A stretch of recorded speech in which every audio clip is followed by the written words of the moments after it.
오늘도 주님 때문에 미소가 머금어지고 예수님 때문에 기쁨과 즐거움이 배가 되는 그런 한 날이 되시기를 예수님의 이름으로 축복합니다. 사람들이 듣고 싶지 않은 말, 저주입니다. 저주는 다 싫어합니다. 그런데 성경은 말씀합니다. 죄가 있으면 반드시 하나님은 심판하시고 그 심판의 결과, 죄로 말미암은 심판의 결과는 저주다.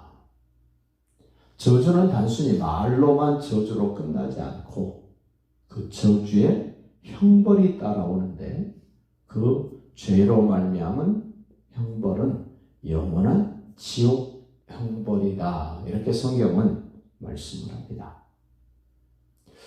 그 저주의 문제, 죄의 문제, 사람들은 별거 아닌 것처럼 생각을 합니다. 여러 가지 우리 속에서 나타나지는 고통스러운 것, 질병, 심각한 문제들, 결국 따져보면 전부 죄와 연관이 되어 있습니다. 그 죄의 문제를 어떻게 해결할 것이냐가 우리 인생의 관건입니다. 죄가 해결이 안 되면 반드시 저주는 찾아옵니다. 죄가 해결되면 하나님은 반드시 복되게 하십니다.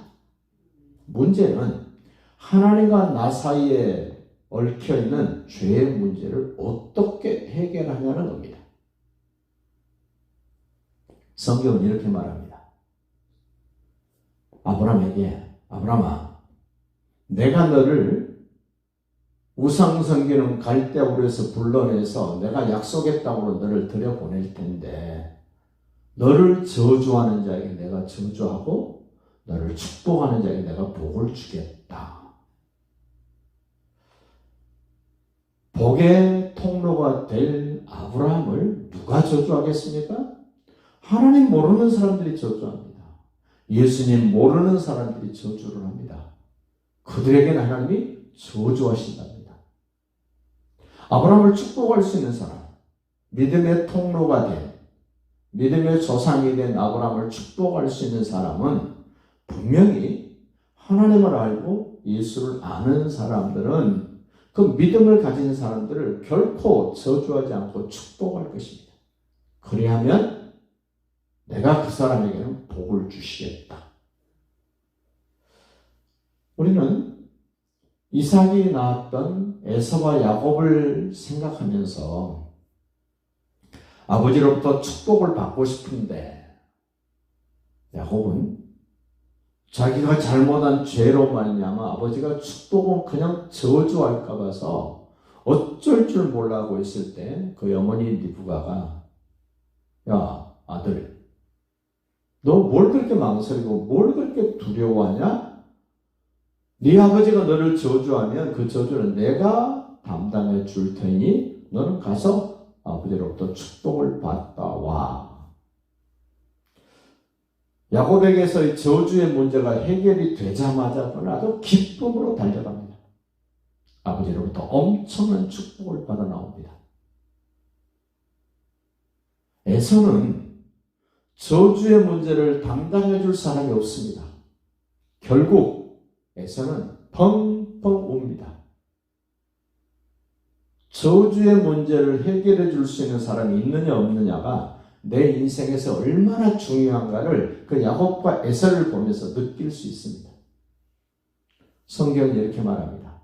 나무에 달린 자마다 저주를 받은 자다 이럽니다. 그 나무에 달린 자 누굽니까?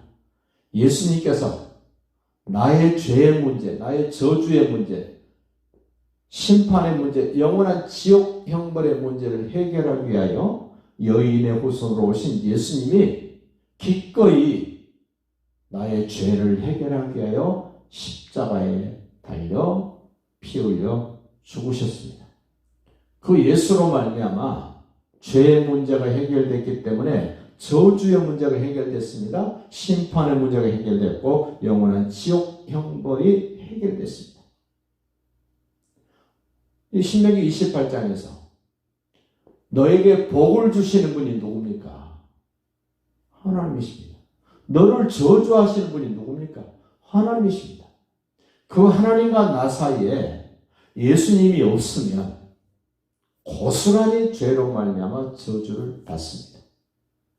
하나님과 나 사이에 예수님이 계시면 그 예수님으로 말미암아 나는 예수님이 하시는 말씀에 어떻게 반응하느냐에 따라서 새로운 인생이 됩니다.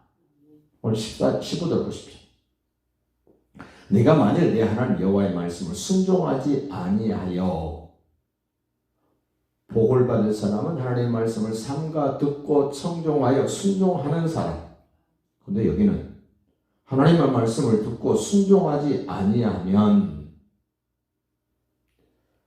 하나하나 말씀을 따져보면 결국은 구약 성경은 네가 실수하고 허물 있고 죄가 있을지라도 내가 여인의 후손을 메시아로 구세주로 너의 왕으로 너의 주인으로 내가 보내줄 터인데 그 예수를 인정하고 받아들이면 그 안에서 모든 저주의 문제, 죄의 문제 해결하고 너를 복되게 할 거야 라고 하신, 어떻게 보면 구약 전체는 예수님에게 달려 있습니다.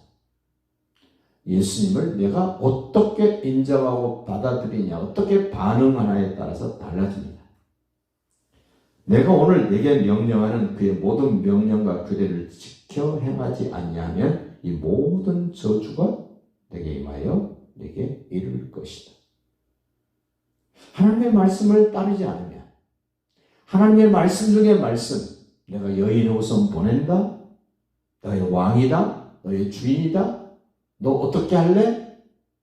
거기에 다 달려 있습니다. 거기에 묶여 있습니다. 그 예수님께서 하시는 것에 결정이 됩니다. 16절도 보십시오. 네가 성읍에서도 저주를 받으며 들에서도 저주를 받으며 강주리 떡도 떡반죽 그릇도 저주를 받고 내 몸의 소생도 소산도 소나 양의 새끼가 저주를 받을 것이요 들어와도 저주를 받고 나가도 저주를 받는다. 사람은 저주는 싫어합니다마는 싫어한다고 해결되는 게 아닙니다. 그 20절도 볼까요? 네가 악을 행하여 그를 잊음으로 내 손으로 하는 모든 일에 여호와께서 저주와 혼란과 책망을 내리사 망하며 속히 파멸하게 하실 것이다.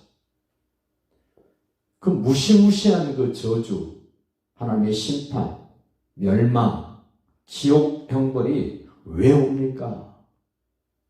불순종 때문에 그렇습니다. 하나님의 말씀을 듣지도 않습니다. 하나님 자체를 인정하지도 않습니다. 예수를 완전히 무시합니다. 그러면서 잘 되기를 바랍니다, 사람들이. 22절도 보십시오.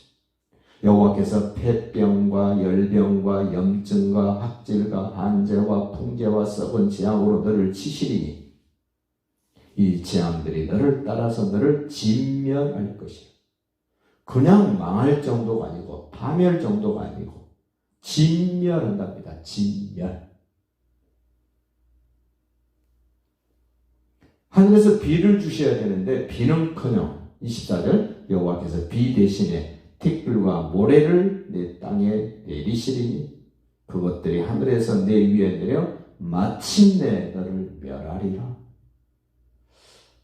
우리의 종국, 우리의 끝자락에 어떤 모습이 될까는 하나님이신 예수님에 대하여 내가 어떤 고백을 할 것이며 무슨 반응을 보이느냐가 내 인생의 끝자락의 모습이요 내 영원한 삶의 내 그 모습, 예수님 안에 있습니다. 예수님을 나는 어떻게 인정하며 받아들이며 의지하며 살 것인가를 진실되게 고백하고 표현하셔서 그 예수님 안에서 평안을 누리시고 영생복락을 누리시는 그런 삶이 되시기를 예수님의 이름으로 축복합니다.